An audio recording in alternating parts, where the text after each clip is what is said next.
going to show you how to get wealth and use it for the building of his kingdom. Efren Taylor, the man shown in this clip, made a claim we've heard many times before. God doesn't want you to be in poverty. In fact, God wants you to be wealthy. After all, the Bible does talk about the riches of the kingdom, right? Now, with Efren's help, you'll be rolling in dough, earning money for yourself and the good of the church. Security officials now say these families were victims of a Ponzi scheme that reached into churches across the country, from Eddie Long's in Atlanta to Joel Osteen's in Houston. Okay, so maybe not Efren after all. Seems like that one didn't work out. But what about the other pastors, other well-known men of God? The scripture says in Malachi, when we give our tithes and offerings, God will pour out a blessing that we don't have room to receive. When you have the blessing, then all kinds of blessings will come. You won't have room to receive all the good things God has in store. I guess I didn't realize that God's blessing was reliant on honoring God with money, but surely this is just a couple twisted messages, right? Like, not everybody feels this way. God's gonna do it for you. God's gonna release it for you. God's gonna give you the money that he owes you. You just have to doubt the Bible, doubt the hell chapter, don't doubt the money chapter. Somebody said, oh, I didn't come here because I want to hear about money. I came here because I need some peace. Well, honey, you need some money or you ain't gonna never know no peace. Okay, well, never mind, a hopeful thought, I guess. Sure, every pastor or preacher out there may not feel this way, but the amount of people spewing the prosperity gospel is concerning, to put it mildly. If you genuinely think that the scriptures on wealth and material fortune are more important than the ones about eternal damnation, then, you do you, that's totally your call. Far be it from me to tell anyone what to believe, even if that sounds pretty twisted to my ears. If you want to believe in that, that is definitely your choice. The thing is, though I'm not a religious authority in the slightest, I've gotten pretty familiar with the prosperity gospel in the past few years, all of it, of course, pretty much against my will, and it's made me curious. Why is something like this allowed to continue? Some sermons, messages, and books are transparently asking for money from followers while promising blessings, the love of God, heaven, or other intangible things. Oh, and if you don't get those things, then surely you just didn't give enough or have enough faith. I feel like if I went onto the street tomorrow and sold people eternal peace in jars for $100 a pop, I'd probably get arrested. Like, isn't this basically that whole illegal blessing loom scam that I spoke about like ages ago? That came up in 2016 and news sources were quick to label that as a scam. So why is the prosperity gospel any different? Turns out the answer to that question is actually kind of a simple one, because the latter is a church. That's really all there is to it. Churches have an exorbitant amount of money of protection when it comes to any form of accountability. But what does this protection really entail? And how has it allowed it to become an incubator of fraud and allow it to go unchecked for so long? Well, today on Multi-Level Mondays, I want to find out why.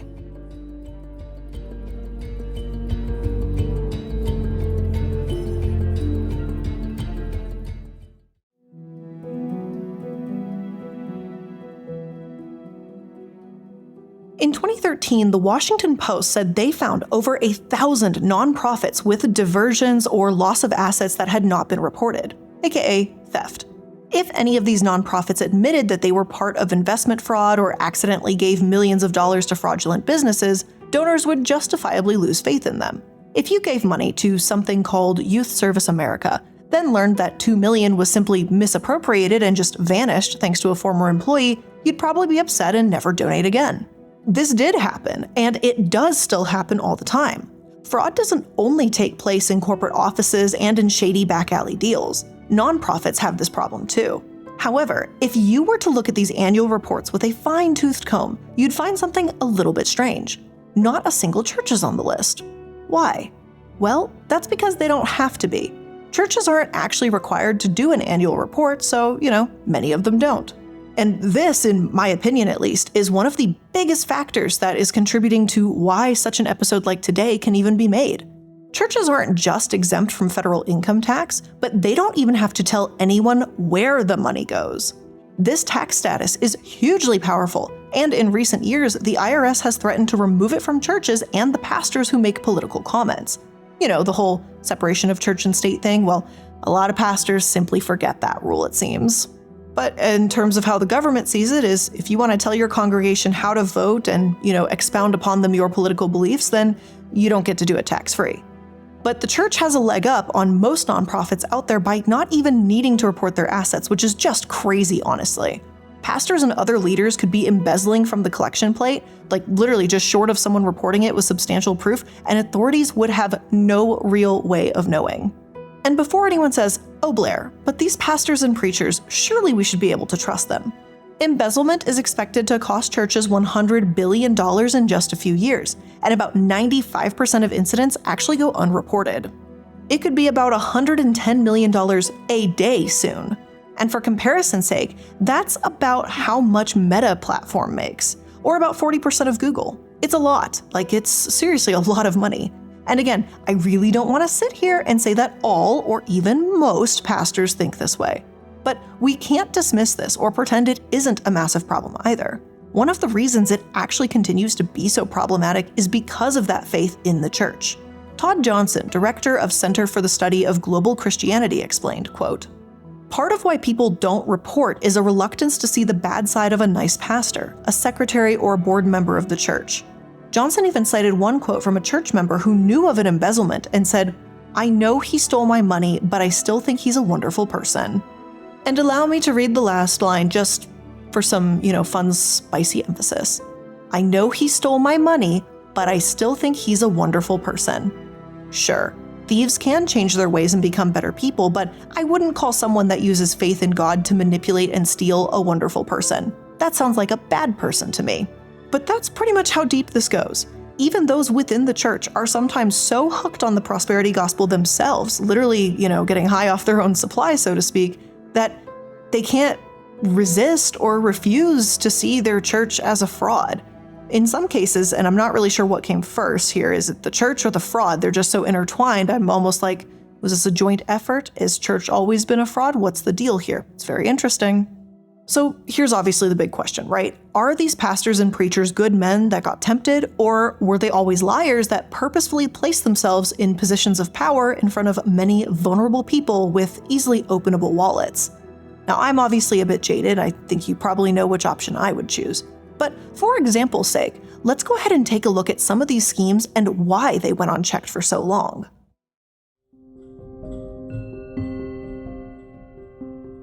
Put your hands together and receive my friend, my brother, the great Efren Taylor. Efren Taylor was introduced to Eddie Long's megachurch years ago, presented as an entrepreneur and a man of God. And there's nothing wrong with either of those things. But when mixed, the combination can be questionable, or in this case, downright toxic. In Efren's case, he had a well-known megachurch pastor vouching for him and the ear of an entire massive congregation. Those that heard this millionaire's message really believed it was coming from God. They believed his words were coming from a place of holiness and goodness. Anita Dorio told CNBC, quote, "Biblical principles are investing wisely, responsibly, and for the purpose of furthering the kingdom, but also God wants us to be prosperous." And I can't say that I actually totally disagree with Anita. It's not as if being prosperous is a bad thing. But even the fact that Efren had a 2009 tour that was literally called a Building Wealth Tour, I don't know, it just doesn't sit right with me. If this were held at a professional development seminar or by maybe like a popular YouTube and TikTok channel that gives financial advice, that's fine. That would be kind of expected, honestly. But at churches, when did worship become about money? I thought it was something about you can't take your physical possessions in death and all this kind of stuff. But this is very much about physical possessions and how you can acquire money to purchase more physical possessions. It seems contradictory to the messages that I thought are supposed to be very Christian. It's the way that these two things become conflated with the prosperity gospel that's really concerning and raises so many red flags. Just because it's based on the word of God doesn't make it sound kosher to me. Humble bragging about being worth $20 million and holding public and personal investing classes doesn't belong in a church.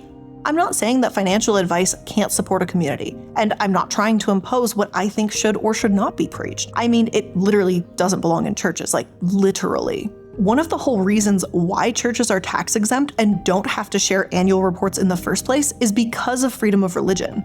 Saying this class is about religion is a massive stretch because, you're talking about investing. We're talking about, stonks, okay? Not Jesus, but stonks. Now, Efren may have tossed some Bible verses out there, to kind of give it a little Christian flavoring, but at the end of the day, this was about money.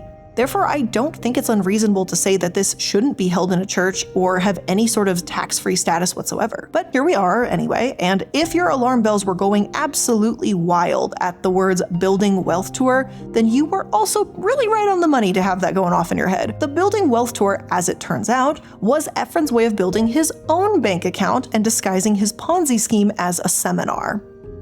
He convinced members of the churches he went to, like the New Birth Baptist Church and even Joel Osteen's Lakewood Church, to turn over their life savings and invest with him. And like many Ponzi schemes, Efren did pay people at first, sending investors, such as Anita Dorrio, monthly checks for tens of thousands of dollars.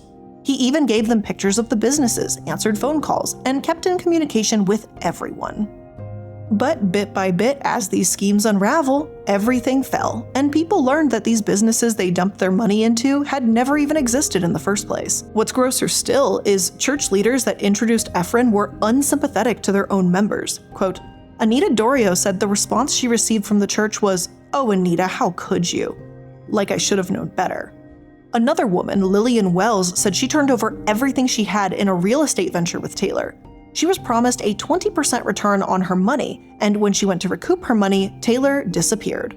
What a man of God, right? Even when Jesus disappeared after dying for 3 days, he did come back, but apparently Taylor did not follow in Jesus' footsteps and just poof, vanished. Now, the money didn't exactly go to any worthwhile causes either, because if you had maybe just a little bit of hope that maybe it went towards something good somewhere down the line, wrong, absolutely wrong. The SEC alleged that Efren used some of the money to pay for studio time for his wife Michelle's music career. Quote, the couple even made a splashy music video starring Michelle Taylor draped in white fur and diamonds. The name of the song?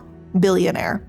And yes, I looked it up because I just could not resist. That sounded absolutely horrifically gaudy, and it's probably worse than you imagine. Talk to me, talk to the hand. I move like a billionaire, and I don't care, and I don't care, and I don't care, and I don't care, 'cause you ain't there, you ain't there, you ain't there, no, you ain't there. And just as a reminder, this music video, the chorus of which goes, "Talk to the hand 'cause I'm a billionaire," was made using stolen money from churchgoers that believed in Efren's religious financial message. It's really just a sick joke, honestly. Church leaders like Eddie Long did plead with Taylor to return the money, but of course to no avail because there was never money to invest in the first place. It was just for spending lavishly on himself and his wife, apparently. Ultimately, Taylor was sentenced to federal prison after taking an estimated $16 million from 400 people. And even with all that money, he couldn't make his wife's music bearable. What a shame. Too harsh? Nah, I don't think so. Oh well. Now, what really amazes me about this is how long it actually took for him to get caught and how much money he was actually able to swindle. $16 million from 400 people is no small chunk of change. But one of the reasons it seems like people trusted Efren is purely because he was introduced by their pastors. He was welcomed into the fold, and he used the Bible to promote his message, and insisted that his investors have faith, knowing that they were already faithful spiritual people. It was the perfect recipe for disaster. Now, if I had to take a guess, which, of course I'm going to right now, I doubt that Eddie Long or Joel Osteen did any real research into Taylor either before introducing them to the congregation. Did they ask to see his businesses, meet any of his former success stories? Yeah, it's possible that Taylor defrauded them too, but I actually think it's more likely that these pastors had some level of blind faith purely because Taylor claimed to be Christian and used his silver tongue to say the right thing. Of course, that is my opinion, and maybe I am giving these people the benefit of the doubt when they don't deserve it, but that's my thought as it currently stands. However, while an outsider coming in wearing sheep's clothing and defrauding a church might sound common, it's actually the fraudsters within the church that you really need to watch out for.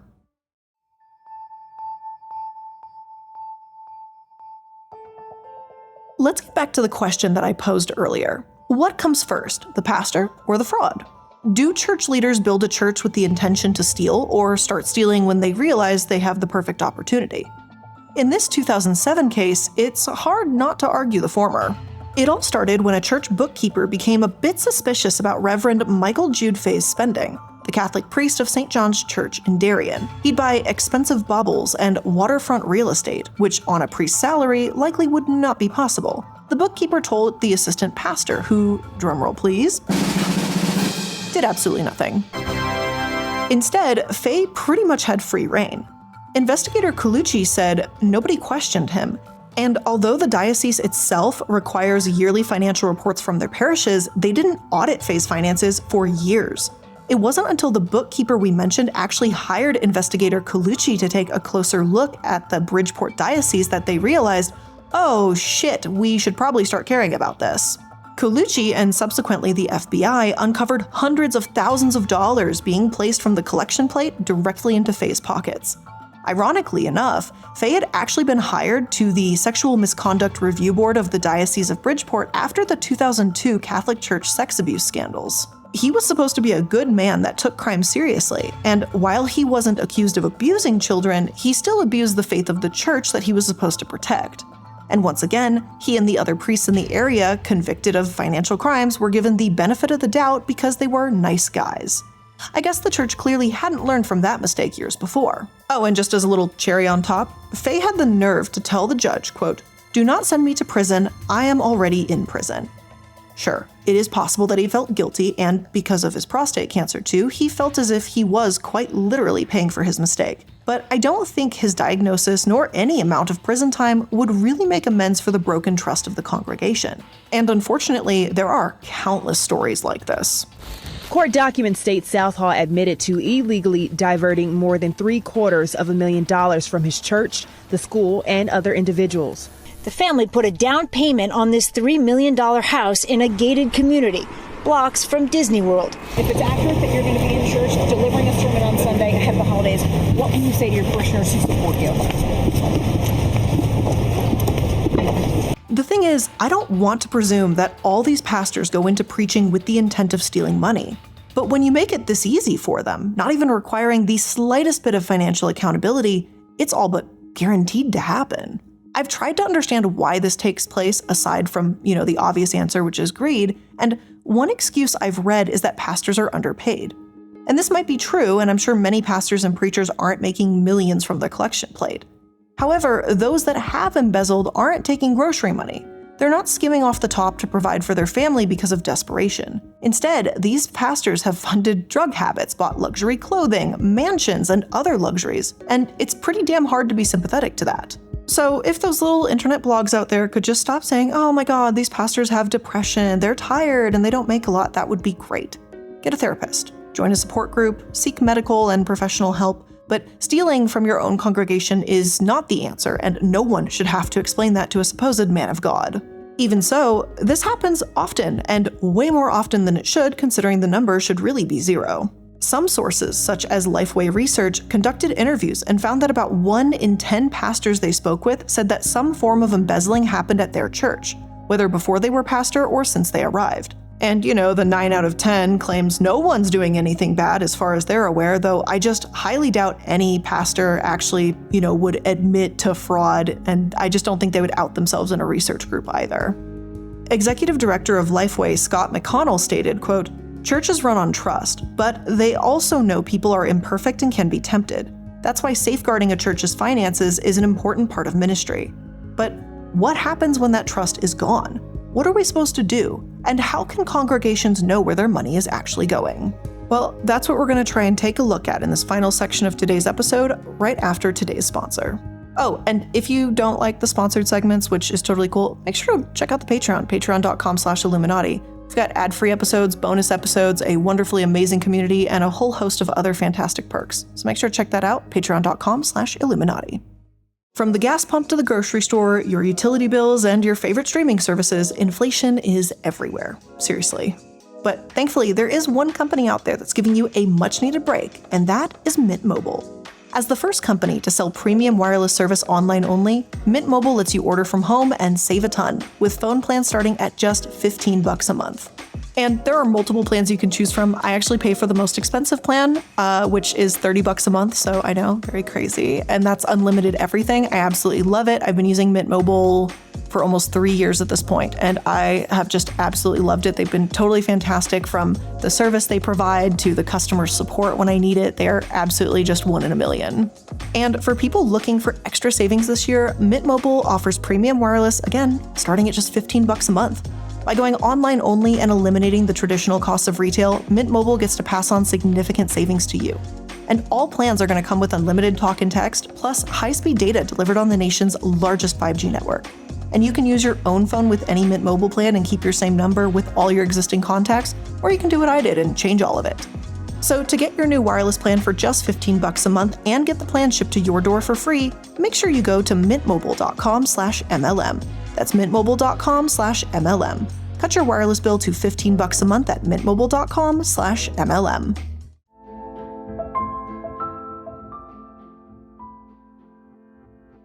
While financial fraud within churches has been especially bad lately, it's by no means a new problem. Utah residents lost more than $200 million in scams around the mid-1980s, many of it due to loyalty among Mormons. Quote, "People invest with members of their church without bothering to check into things," said Robert S. McConnell, a Salt Lake City lawyer who is chairman of the task force. The Mormon Church is quite concerned. They recognize they have a problem. I don't mean to say all of the schemes are church-oriented, but enough are that it is a concern of the enforcement people. Now, I have done an episode about Mormonism and MLMs before, and though MLMs aren't technically considered embezzlement or religious fraud in this way, it is a similar story. Well-known members of the community say they made a lot of money and they convinced their friends and church members to join them on an investment journey. Embezzlement within one particular church is a lot like this too, but on a smaller level. Basically, if you believe God will bless you and the leader of your close-knit local community preaches about the importance of giving money to God's kingdom, it's not such a far-off chance that you'd toss a few dollars their way.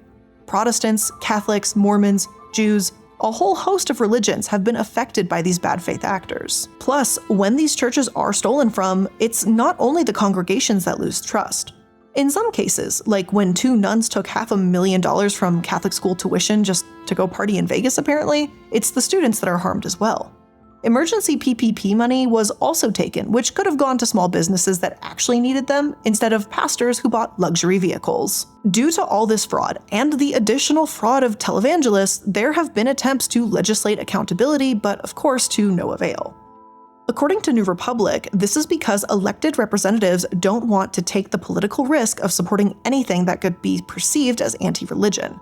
And I do get why this is the case. There are still a lot of white Christian men holding political office, but I don't think it's anti-religious to say that all nonprofits, church or not, should file their financial reports with the IRS. The churches themselves obviously argue otherwise because, they've got quite a cushy deal. Quote, "In the 1980s, some religious leaders even went so far as to call any congressional consideration of church finances as an insidious attack and the beginning of a new inquisition." If anything, I think you could make the case that these requirements would actually be pro-religion, because they'd ensure that religious churchgoers know where their money is spent and ultimately allow for more faith to be had within these communities. Why is that a bad thing? Plus, it's not as if a teeny percentage of money is being lost here. About 16% of the church's total income is getting flushed down the drain. And in spite of this, so many churches go, and will continue to go, just unchecked. It's difficult to even start investigating a church to begin with, as the IRS has explained on its website. First and foremost, they need reasonable belief that a church is not paying taxes on unrelated business or other taxable activities. This can come from articles, advertisements, television, documents filed with the IRS, reliable reports from the church itself, and other things of that nature. For megachurches, you wouldn't think this would be too difficult to find. Just turn on their television station and you'll be flooded with it, right? But there are a few factors at play here. If you've got millions and millions flooding in like Joel Osteen or any other, insert mega pastor church here guy, hiding that money might be a bit easier. You can lobby with it, make powerful friends with it, and get good at keeping the IRS away. But for these smaller churches, it's a matter of just flying under the radar. After all, IRS resources are limited. They can't exactly sit there and read every single church newsletter when there are literally 380,000 churches in this country. And those are just for the Christian churches, or whatever Christian religious buildings, whatever. As we said, this can happen with other religions too. And don't get me wrong, it's important that the IRS has factually proven information before accusing a church or any nonprofit of misusing funds. And I'm also not saying that suspicions alone should be enough to warrant an investigation. But the point here is simply that this process takes a while, and as soon as they take time to catch one pastor, several more seem to pop up overnight. And that's the case with so many other broken systems. It's a never-ending game of whack-a-mole. In addition, there are special rules that limit how the IRS can audit a church. You don't just need proof, but a high-level Treasury official has to believe it. Auditing a church is no entry-level thing here, no matter how often it happens. And in my opinion, it's a little bit ridiculous how many hoops you have to jump through. The SEC even warns people how common church fraud is and has warned churchgoers to be careful with who they're dealing with in faith-based communities. They state that criminals will target people of a religion or specific church for things like investment fraud. Fraudsters want to be seen as family and as good and as trustworthy. And what better place than a church to do that? The government, all of us, we're all aware that this problem exists. It happens all around us, and it's proven to be a very consistent issue, actually. So the question is, why are churches given these luxuries of not having to make annual reports? I really don't believe that is a luxury any of them deserve. It's just a sliver of accountability. We just need just a hint of accountability. And I think we might see a drastic improvement if they would actually have to show where their dollars actually go. But until then, it's faith-based fraud, and it's going to keep thriving.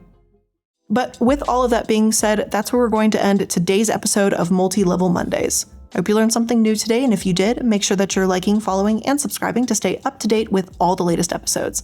As always, thank you so much for joining me all the way to the end. I really do appreciate it, and I'll see you in the next one. Bye!